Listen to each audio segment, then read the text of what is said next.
もう限界のようね。こんなに長く元気を保てたのは今回が初めてだわ。ありがとう。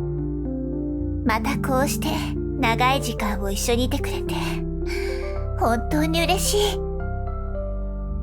この時間をあなたと過ごせてとても幸せだったわ。本当にありがとう。